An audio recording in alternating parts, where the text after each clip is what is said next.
Bismillah, assalamualaikum warahmatullahi wabarakatuh. Alhamdulillah, salatu wassalamu ala rasulillah wa ala alihi wa sahbihi wa sallama taslima. Nah, kita lanjutkan membacakan hadis kitab Bulughul Maram. Masih berkaitan dengan syurutus shalah, syarat-syarat salat. Di mana kita telah ketahui bahwa syarat salat itu ada 5. Yang pertama adalah at-thaharah, suci.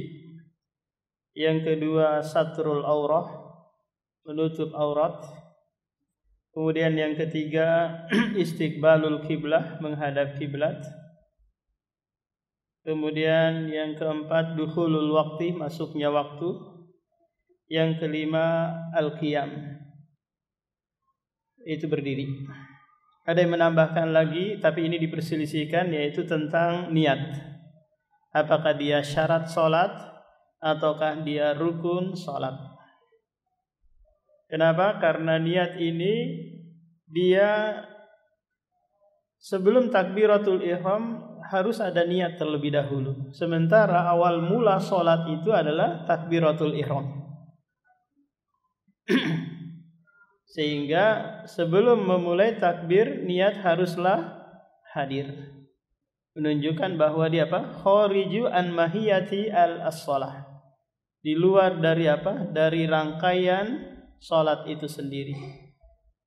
Di sana ulama yang menganggap bahwa niat itu adalah rukun, beliau mengatakan bahwa lihat, ketika seseorang itu merubah niatnya di dalam salat atau memutus niatnya, maka salat itu menjadi batil atau rusak. Wa an Amir bin Rabi'ata qala ra'aitu Rasulullah yusalli ala rahilatihi haitsu tawajjahat bihi. Dari Amir bin Rabi'ah berkata, aku melihat Rasulullah salat di atas kendaraannya, di mana kendaraannya itu mengarah tanpa memandang apakah ke arah kiblat atau ke selain kiblat. Kita ketahui bahwa hukum asal salat di atas kendaraan itu hanya boleh bagi bagi salat sunnah. Tidak boleh salat wajib di atas kendaraan. Kecuali di sana kita harus terlewat 2 salat. Kalau tidak salat di atas kendaraan, maka kita harus salat di atas kendaraan karena kondisi yang seperti ini. Nah, sekarang kita mau salat sunnah di atas kendaraan. Lantas bagaimana arah kiblat kita? Apakah kita cari-cari dulu kiblat ke kiri kanan, atau langsung aja menghadap kemana kendaraan tersebut mengarah? Maka di sini sahabat Amir bin Rabi'ah melihat fi'lu Rasulullah, perbuatan Rasulullah, salat di atas kendaraan, kemana kendaraannya tersebut mengarah. Tampak? Ini mutlak berarti. Mutlak. Kalau sekiranya kendaraannya itu mengarah ke kiblat, berarti dia ikut ke kiblat. Kalau dia kendaraannya mengarah ke lain, bukan ke arah kiblat, juga dia tetap ke sana. Wali Abi Dawud min hadisi Anas kana idza safara fa arada ay yatatawwa istaqbala binaqatihi il qiblata fakabbara thumma shalla haitsu kana wajhu rikabihi wa isnaduhu hasan.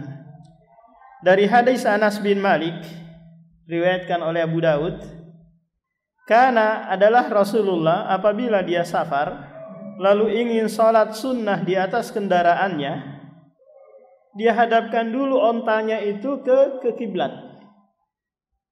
Lalu dia bertakbir.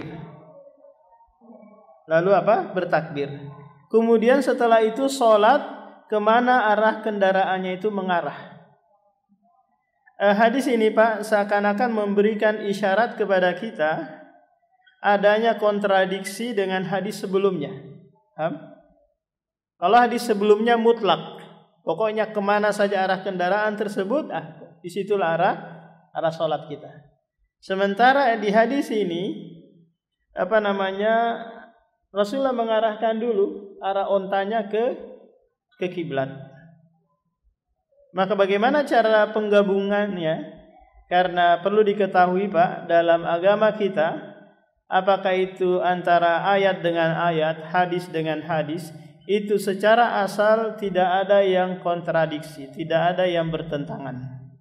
Paham? Bertentangan itu muncul dari apa? Dari dhannul mujtahid, prasangka dari ulama. Dugaan ulama tentang apa? Kontradiksinya hadis tersebut. Lantas bagaimana cara penggabungannya? Cara penggabungannya, kalau kendaraan Anda bisa diarahkan, ya silahkan diarahkan. Paham? Kalaupun nggak bisa diarahkan, ya bukanlah sebuah syarat. Paham Pak? Harus kendaraan Anda dulu diarahkan ke kiblat baru Anda sholat. Mengamalkan hadis apa? Hadis Anas ini. Kalau tidak memungkinkan kendaraan Anda diarahkan ke kiblat, ya sudah, mengamalkan hadis Amir bin Robi'ah. Paham Pak? Karena di sana ada ulama dari kalangan madhab Hambali mengharuskan apa? Menghadap kiblat terlebih dahulu. Berdasarkan hadis Anas bin Malik ini. Jadi ada kaidah al-fiqhiyah berbunyi al-khuruju minal khilafi aula. Keluar dari permasalahan perselisihan ulama itu lebih dituntut Pak. Paham? Lebih disunnahkan untuk kita keluar dari perselisihan. Lantas bagaimana caranya keluar dari perselisihan? Caranya seperti yang kita sebutkan tadi, bahwa kalau memungkinkan kendaraan Anda diarahkan dulu ke kiblat, silakan. Paham? Kira-kira Pak, kalau motor mungkin enggak? Mungkin ya. Kalau sholat di atas motor agak berat ya. Mungkin kira-kira mungkin bisa sambil duduk, karena hukum duduk dalam sholat itu boleh bagi sholat sunnah, tanpa memandang ada udzur atau tidak. Mobil mungkin, pesawat, ini agak berat Pak. Masa kita suruh pilot dulu, Pak tolong arahkan ke kiblat dulu? Enggak. Kalau naik onta atau kuda atau keledai memungkinkan. Nah itu cara yang terbaik keluar dari perselisihan. Wa Nabi Sa'id radhiyallahu anhu anin Nabi qala al-ardu kulluha masjidun illal maqbarata wal hammam. Rawahu Tirmidzi wa lahu illah. Dari Abi Sa'id Al-Khudri dari Nabi sallallahu alaihi wasallam berkata, tanah atau bumi seluruhnya itu adalah masjid. Tempat apa? Tempat sholat, tempat kita sujud. Kecuali kuburan dan hammam. Hammam Pak dalam bahasa Arab itu secara arti adalah tempat mandi. Namanya apa? Hammam. Kalau WC dauratul miyah namanya. Tapi terkadang hammam ini digunakan untuk apa? WC juga, tempat buang hajat. Hadis ini dhaif, lemah, dikarenakan adanya ittirab, adanya kegoncangan dari sisi sanadnya tadi Pak. Di mana hadis ini terkadang diriwayatkan secara mauquf, secara mausul, terkadang pula diriwayatkan secara mursal.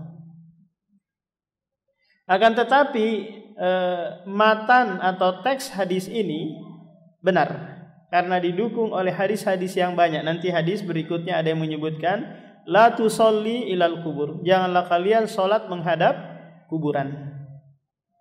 Maknanya adalah kita tidak boleh sholat di kuburan. Kenapa? Karena sebagai bentuk saddan lidhari'ah, yaitu menutup celah menuju kesyirikan. Apa? Menutup celah agar tidak apa? Menyembah kuburan. Bapak kalau mau sholatnya khusyuk, mau sholatnya bisa keluarkan tangisan, nangis-nangis, sholat di kuburan Pak. Kenapa? Karena didukung oleh syaitan. Enggak diganggu, enggak enggak dibuat was-was, enggak dibuat khusyuk. Kayaknya ingat kematian aja kalau sholat di kuburan. Karena memang setan mendukung secara mutlak ketika Anda sholat di kuburan. Apalagi sampai ngusap-ngusap gitu, cium-cium. Karena dia adalah wasilah menuju menuju kesyirikan. Pertama hanya diusap-usap gitu Pak ya. Kemudian setelah itu dibawa tanahnya pulang ke rumah, kok tambah ada berkah ya. Dibawa lagi ke toko, kok tambah laris ya. Akhirnya dijadikan jimat. Terus diziarahi macam-macam. Maka syariat melarang sholat di kuburan karena tadi Pak alasannya apa? Saddan lidzari'ah, menutup celah agar manusia itu tidak terjatuh pada kesyirikan. Lantas bagaimana kalau sekiranya masjid tersebut sudah memang dibangun kuburan? Ada masjid Pak, sebelumnya belum ada kuburan di dalamnya. Tapi karena si pewakaf tanah atau ketua DKM-nya minta tolong kalau saya meninggal nanti tolong dikubur di dalam masjid. Atau si pewakaf tanah sudah memang mewanti-wanti tolong ya kalau saya meninggal nanti dikubur dalam masjid. Maka secara asal wasiatnya ini tidak boleh ditunaikan, tidak boleh dijalankan karena ini adalah maksiat. Tapi kalau sudah terlanjur nih, orang-orang DKM juga nggak paham tentang hal ini, dia masukkanlah kuburan mayit tersebut dikubur di dalam masjid. Lantas setelahnya paham para DKM atau diganti DKM-nya, maka yang dilakukan adalah kuburannya dipindahkan keluar, dikubur ke kuburan kaum muslimin.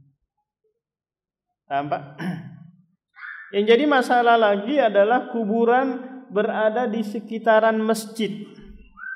Apakah di depan gitu ataukah di samping? Dia masuk dalam dalam tanah wakaf masjid.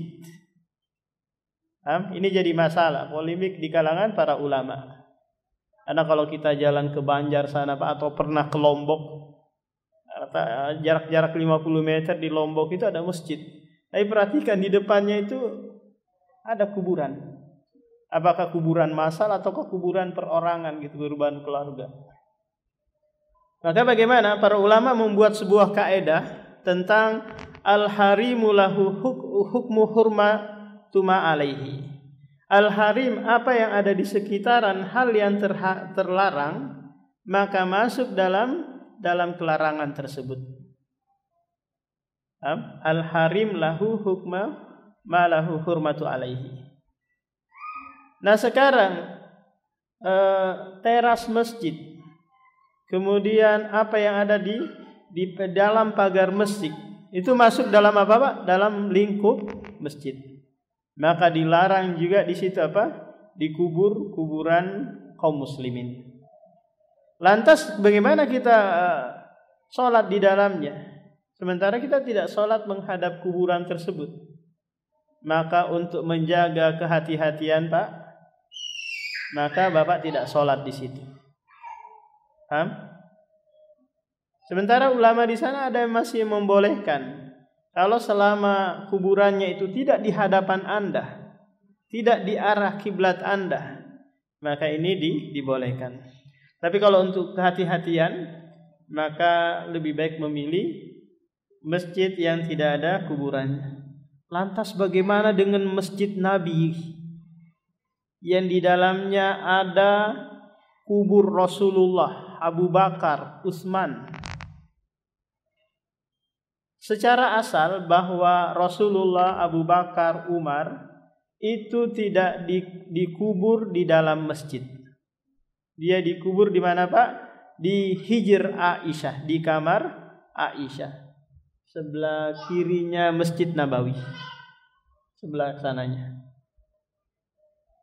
Cuman terjadi pelebaran di masa tabi'in.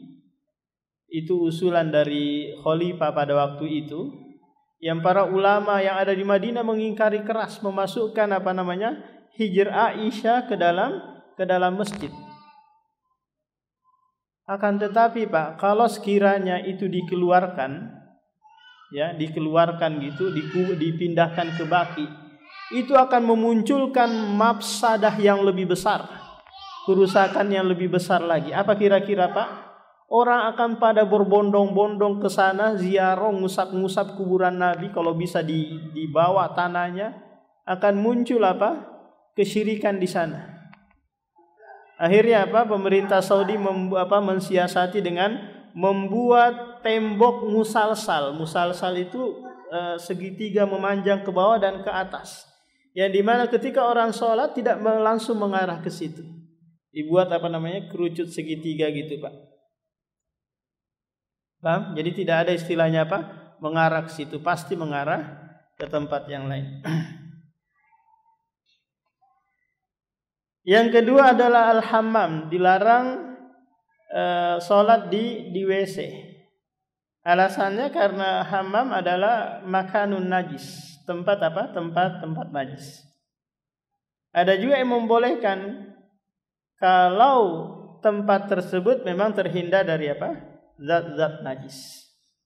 Karena dalam pembahasan toharoh sudah berlalu, di mana ada ulama kita yang menyebutkan bahwa ada cara pensucian najis atau kotoran itu, yaitu dengan apa Pak? Dengan istihalah.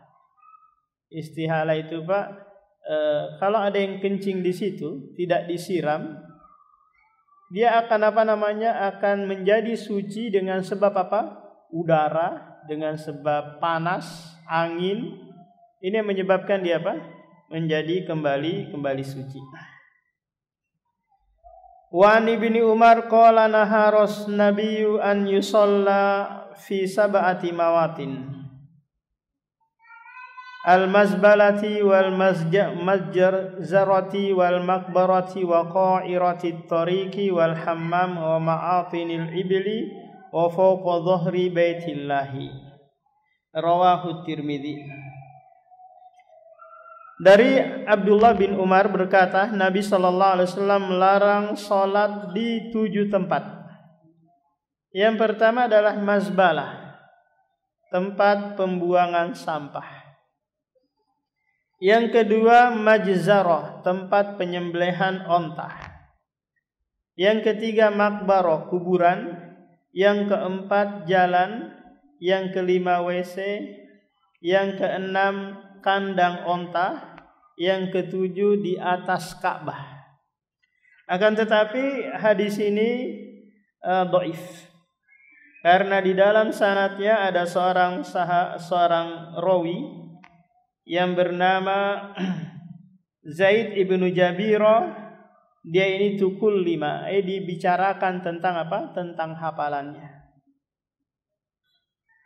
Dimana kalau seorang rawi itu Pak, dia harus dobit hafalannya. Apa itu dobit Pak? Dobit itu dia bisa istihdor matasya wa kaifasya. Dia bisa menghadirkan kapan saja, di mana saja dia inginkan. Ini namanya apa? Dobit.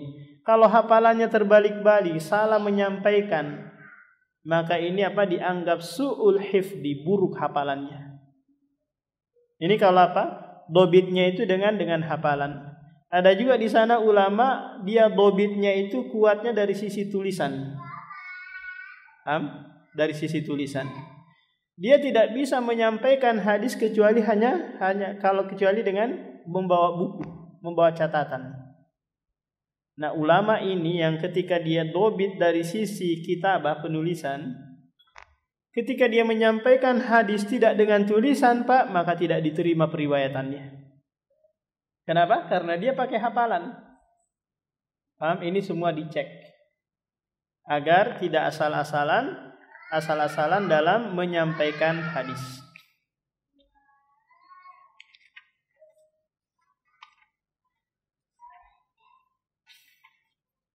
Wa Nabi Marsadi Al-Ghani qala sami'tu Rasulullah yaqul la tusallu ilal kubur wala tajlisu 'alaiha. Kata Abi Marsadi, aku mendengar Rasulullah bersabda, janganlah kalian sholat menghadap kuburan, dan janganlah duduk di atasnya. Di dalam hadis ini terkandung dua larangan. Larangan yang pertama, sholat menghadap kuburan. Ulama kita membuat sebuah kaidah, al aslu fin nahi al fasad. Hukum asal larangan itu bahwa haramnya perbuatan tersebut, dan perbuatan yang dinilai haram itu berkonsekuensi tidak sahnya atau batilnya perbuatan tersebut. Nah, ketika seseorang sholat menghadap kuburan, maka sholatnya batal, tidak diterima. Lantas bagaimana dengan perbuatan Nabi yang dia pernah sholat di kuburan? Sholat apa itu, Pak? Sholat jenazah. Tak kala para sahabatnya tidak mengabarkan tentang meninggalnya tukang sapu masjid Nabi, lantas Rasulullah minta, tunjukkan di mana kuburannya. Langsung ditunjukkan, kemudian Rasulullah datang ke sana, langsung beliau sholat apa? Sholat jenazah. Nah, ini beda. Sholat jenazah itu, Pak, sebagian ulama menganggap tidak seperti sholat pada biasanya, karena di dalam sholat jenazah tidak ada ruku, tidak ada sujud. Dia disebut sholat jenazah karena hanya ada takbirnya, ada al-fatihahnya dan yang lainnya, mirip-mirip. Tapi bukan apa? Bukan sholat yang itu diawali dengan takbir, ditutup dengan salam, dan ada ruku, sujud dan yang lainnya. Wala tajlisu 'alaiha, ini larangan yang kedua, tidak boleh duduk di kuburan. Apakah kuburannya belum dikeramik atau masih gundukan tanah gitu, ataukah sudah dikeramik atau sudah dikasih kayu di atasnya, juga tidak boleh. Kenapa? Karena ini bagian bentuk dari ihana, menghinakan si penghuni kubur tersebut. Karena seorang muslim itu dimuliakan hayyan wa maita, baik dalam keadaan hidup maupun sudah meninggal dunia. Ada lagi, Pak, riwayat yang di sana lebih keras melarang duduk di atas kuburan. Apa itu bunyinya? Li'an yajlisa ahadukum ala jamrah. Kalian duduk di atas batu bara, di atas arang yang begitu panas gitu, menyebabkan baju kalian terbakar, kulit sampai menembus ke kulit kalian. Itu lebih baik daripada kalian duduk di atas kuburan. Ini apa? Sangat tegas. Karena apa? Karena menyebutkan ancaman keras bagi apa? Mereka yang duduk di atas kuburan. Wa Nabi Sa'id Al-Khudri radhiyallahu anhu qala Rasulullah idza jaa ahadukumul masjid falyanzur fa in ra'a fi na'laihi adan aw qadaran falyamsahhu wal yusalli fihima. Dari Abu Sa'id Al-Khudri berkata Rasulullah, apabila salah seorang dari kalian mendatangi masjid, maka hendaklah dia memperhatikan kedua sendalnya. Kenapa demikian? Karena di masa Nabi, Pak, sholat menggunakan sendal itu sunnah. Karena masjid Rasulullah nggak ada karpet, nggak ada keramik, tanah,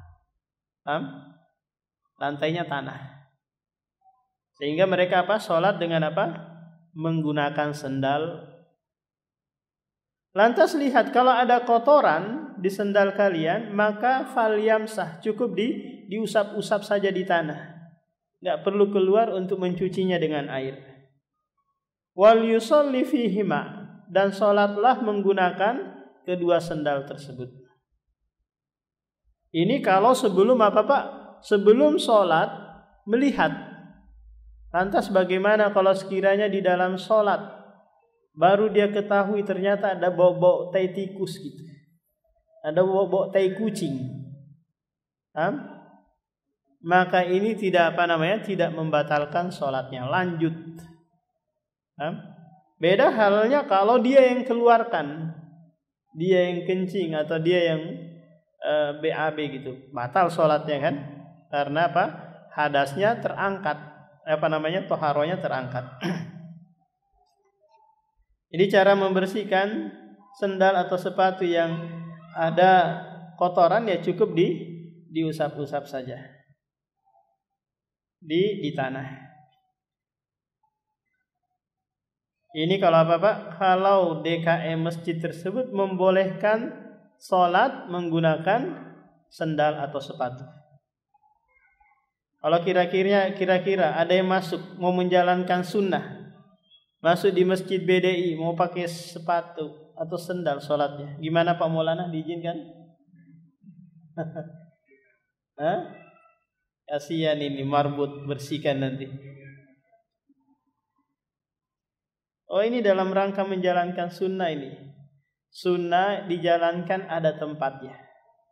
Paham? Likulli fi'lin maqam, setiap perbuatan itu ada tempatnya. Wa Nabi Hurairah radhiyallahu anhu qala Rasulullah idza wati ahadukumul adha bi khuffaihi fatahhuruhuma at-turab. Ini sama dengan hadis sebelumnya. Wa an Muawiyah ibn al-Hakam qala Rasulullah inna hadhihi shalah la yasluhu fiha syai'un min kalamin nas innama huwa tasbihu wat takbiru wa qiraatul Qur'an. Dari Muawiyah ibn al-Hakam berkata Rasulullah, sesungguhnya salat ini tidak layak di dalamnya itu ada pembicaraan manusia. Hanya saja di dalam salat itu ada subhanallah, tasbih, takbir, qiraah Al-Quran, bacaan Al-Quran.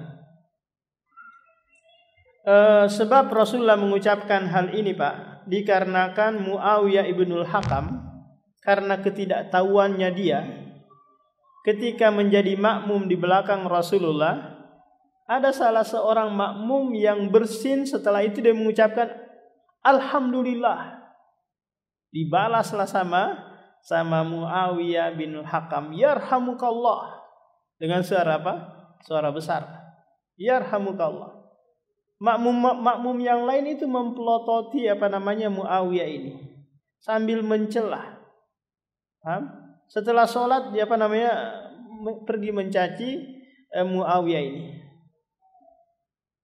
Padahal perbuatannya itu dibangun di atas kejahilan. Dia nggak paham bahwa orang yang bersin itu, si makmum atau si orang yang sholat ini tak kalah bersin, itu mengucapkan alhamdulillah sirri saja, tidak usah dikeraskan, tidak usah juga yang lain menjawab dengan yarhamukallah, mendoakan.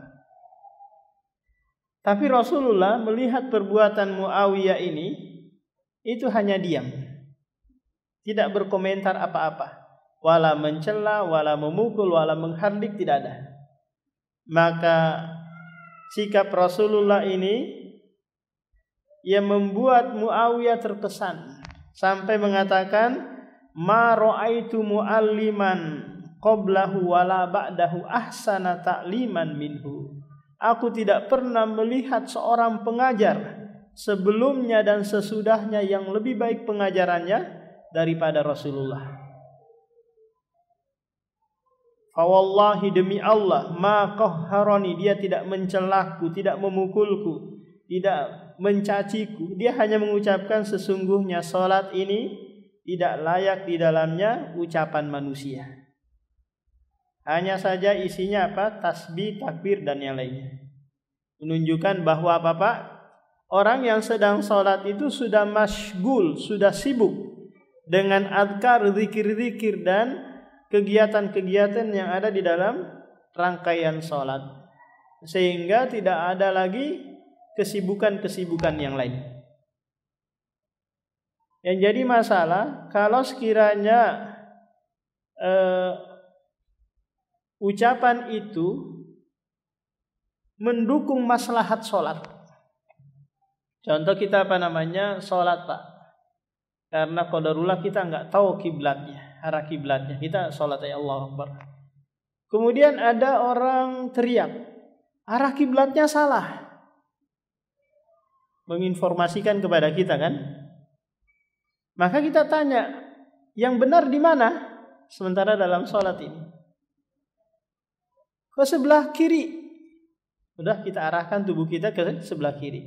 Gak usah lagi kiri yang mana? Ya arah kiri sudah. Ini ya diskusi, ngobrol, tanya jawab. Yang Anda butuhkan saja. Kalau sekiranya sebelah kiri Anda sudah tahu posisinya, ya sudah, nggak usah ditanyakan. Karena pertanyaan kedua itu bukanlah haji ya, tapi hanya sekedar penekanan. Kalau Anda sudah tahu. Kalau Bapak sedang sholat lagi, kemudian ada anak Anda mengarah ke tempat yang berbahaya. Sementara ibunya sibuk dengan HP mungkin. Sibuk dengan kesibukan apa. Maka Bapak di sini yang sedang sholat boleh menginformasikan, Bu, anak kita ke dapur, ada api di situ, bahaya. Hanya sekadar ucapan-ucapan yang itu saddan lil mafsadatil ukhra, menutup celah terjadinya mafsadah atau kerusakan yang lain.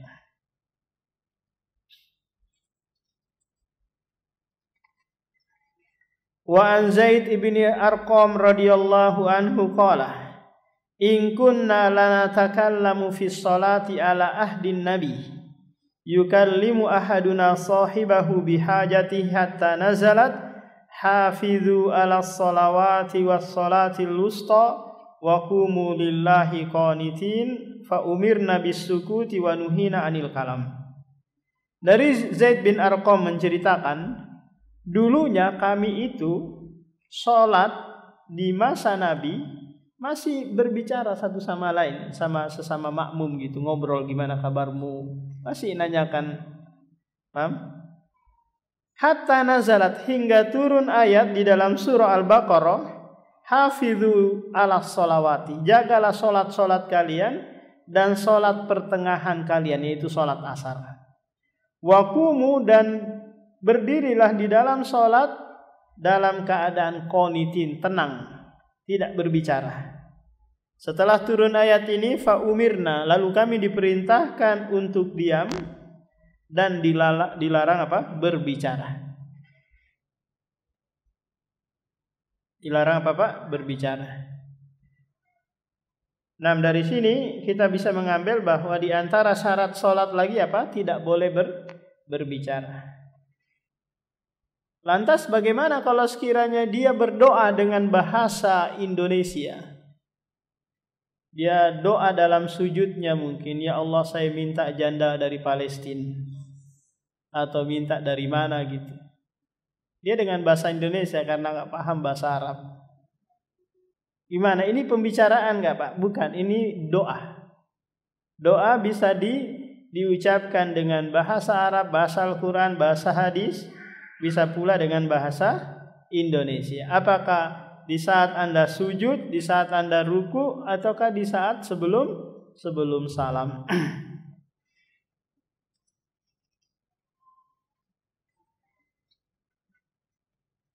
Wa Nabi Hurairah radhiyallahu anhu qala Rasulullah at-tasbihu lirrijal wa tasfiku linnisa. Dari Abu Hurairah radhiyallahu an qala Rasulullah, tasbih, ucapan subhanallah untuk laki-laki. Ucapan subhanallah untuk laki-laki apa ini Pak? Untuk makmum yang mengingatkan imam ketika imam salah. Contoh imamnya seharusnya tasyahud awal, dia naik ke atas. Maka si makmum belakang yang mengetahui si imam salah ini, dia mengucapkan subhanallah.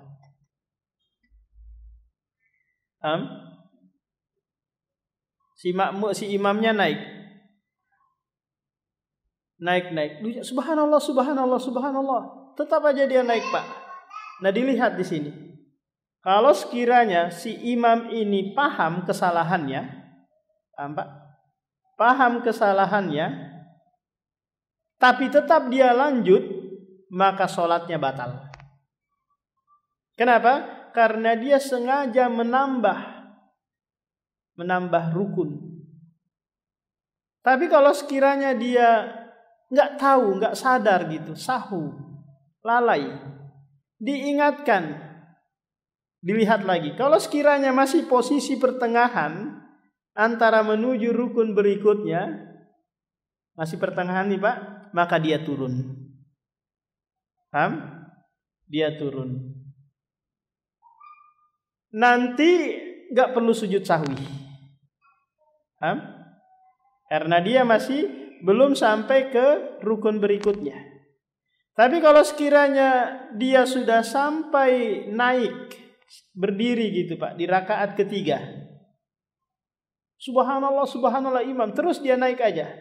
Karena dia nggak sadar, nggak ingat dia ini, naik dia Pak. Maka si makmum seluruhnya wajib mengikuti. Kita ngeyel aja sama imam yang ngeyel ini. Maksudnya kita aja, enggak. Innama ju'ilal imamu liutama bi. Dijadikan imam itu untuk diikuti. Paham? Kalau kayak gitu Anda enggak usah jadikan si fulan ini jadi imam, salat masing-masing aja. Kalau enggak mau taat. Paham? Maka kalau dia sudah sempurna ke atas, maka si makmum wajib apa? Mengikuti. Nanti sebelum salam sujud sahwi. Tambah sujud sahwi. Kenapa? Karena yang ditinggalkan adalah rukun, yaitu tasyahud awal. Ingat, dia meninggalkannya ini tidak apa? Tidak sengaja. Kalau dia sengaja apa? Batal sholatnya. Ini kalau dia paham Pak.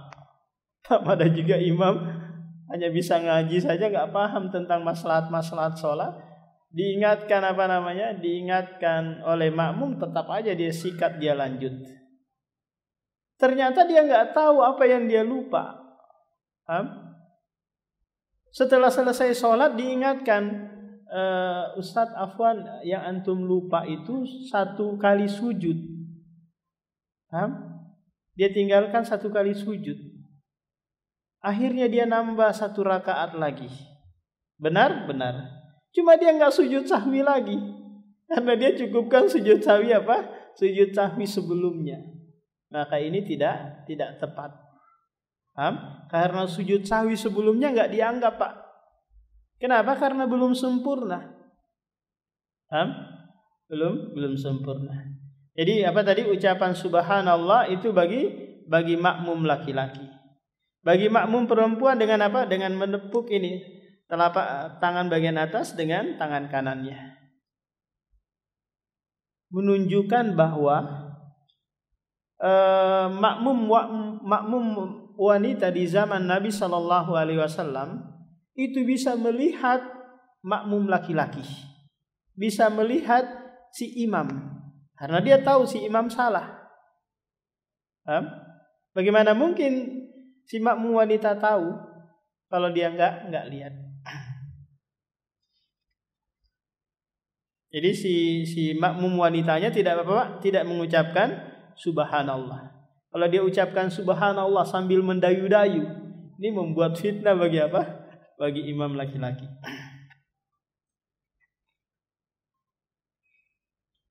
Wa an Mutarrifi bin Abdullah bin Syikhir an abihi qala ra'aitu Rasulullah yusalli wa fi sadrihi azirun ka aziril mirjali minal buka akhrajahul khamsatu illa Ibnu Majah wa sahahahu Ibnu Hibban. Hadis ini menunjukkan kepada kita bahwa si imam atau si makmum boleh menangis dalam sholat. Mungkin menangis karena menghayati bacaan, atau menangis karena mikirin utang. Gagal dalam pencalonan kemarin. Mikirin utang miliaran ditebar sana sini. Akhirnya menangis dalam sholat. Ya Allah, gimana aku bayar utangku? Yang jumlahnya miliaran, 3.000 amplop yang saya sebarin. Ternyata enggak mencukupi suara yang dia peroleh. Maka boleh Paham, Pak? Tapi kalau dia menangis sampai menjerit-jerit, ini yang tidak dibolehkan. Wan Ali radhiyallahu anhu qala kana li min Rasulillahi madkhalani fakuntu idza ataitu wa usalli tanhanaha li. Dari Ali bin Abi Thalib berkata,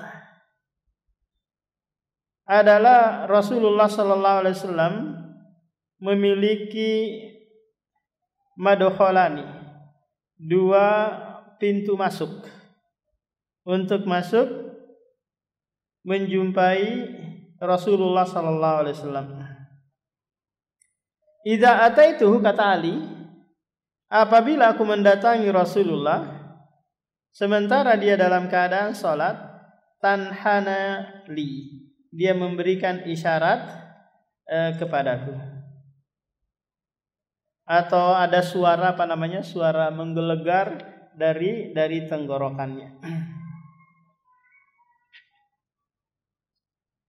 Wa an Ibnu Umar radhiyallahu anhu qala qultu li Bilal kaifa ra'aitan nabiy yaruddu alaihim hina yusallimun alaihi wa huwa yusalli, qala yaqulu hakadha wa basata kaffahu, akhrajahu Abu Daud wa Tirmidzi wa sahahahu. Dari Abdullah bin Umar, aku berkata kepada Bilal bin Rabah, bagaimana engkau melihat Nabi membalas salamnya orang-orang yang mengucapkan salam kepadanya sementara dia dalam keadaan salat? Maka kata Bilal, hakadha, yaitu mengangkat telapak tangannya, memberikan isyarat sebagai bentuk jawaban ucapan salamnya orang yang melontarkan salam. Tapi para ulama berselisih tentang hal ini. Kenapa? Karena ini ada perbuatan yang dilakukan yang itu bukan bagian dari dari maslahatus shalah. Sehingga sebagian ulama memakruhkan hal ini. Memakruhkan. Sehingga orang yang mau nggak boleh melontarkan salam bagi orang yang sedang sholat. Tunggu aja dia selesai sholat, baru Anda ucapkan salam. Ada juga yang membolehkannya berdasarkan hadis ini, seperti mazhab Hanbali, Syafi'i dan yang lainnya. Nah, ada yang ditanyakan, Pak, sebelum kita tutup? Lagi waktu masuk. Silakan, Pak.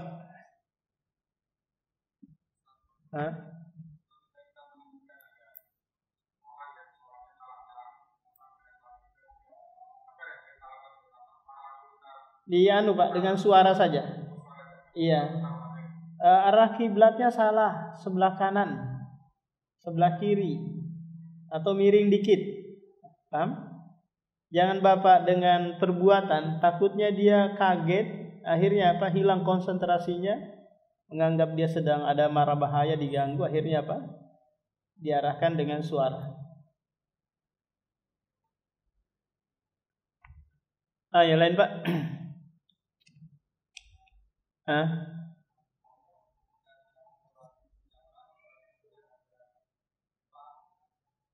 Ada apa? Lupa. Gempa, ya. Kalau Bapak bisa memperkirakan bahwa masjid ini tahan gempa, dirancang memang didesain tahan gempa, yang ketika meskipun gempanya berskala berapa gitu, insya Allah aman, kata orang Balikpapan, aman, ya Bapak tenang aja, insya Allah, paham? Tapi kalau sekiranya memungkinkan ini nggak tahan gempa nih, Bapak menyelamatkan diri itu lebih utama, paham?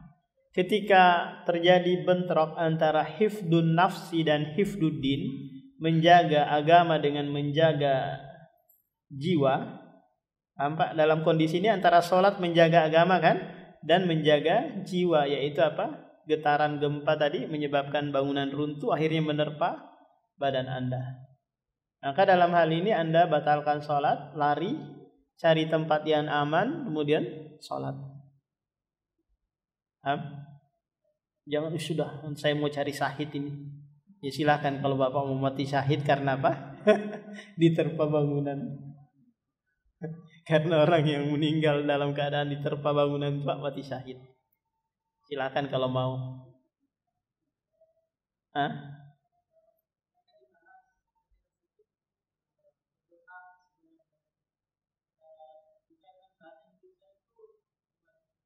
Ya, ini dilihat lagi kondisi. Karena kalau Anda sebagai seorang imam, terus di belakang makmumnya sudah tua-tua, yang dimana kalau dia sujud lama itu membuat sesak. Maka ini mura'atul imam aula, menjaga kondisi imam itu lebih diutamakan. Tapi kalau Anda sholat sendirian, mau sujudnya 1 jam 2 jam silahkan gitu. Berdoa dengan bahasa Indonesia juga silahkan, tapi dengan sir, tidak boleh dalam hati. Nggak boleh diem aja, apa saya lagi berdoa ini lagi bertapa, lagi bersemedi. Ini bukan berdoa. Berdoa itu harus dilafadzkan. Kalau tidak mengganggu orang, kalau mengganggu disirkan. Anda mendengar telinga sendiri saja. Tapi kalau sekiranya nggak ada orang nih, istri aja sedang tidur, mungkin Anda bisa berdoa dengan suara agak keras, ya Allah saya minta istri lagi, didengar istri. Minta ta'adud lagi. Iya nggak ada. Demikian subhanakallahumma wa bihamdika asyhadu an la ilaha illa anta astaghfiruka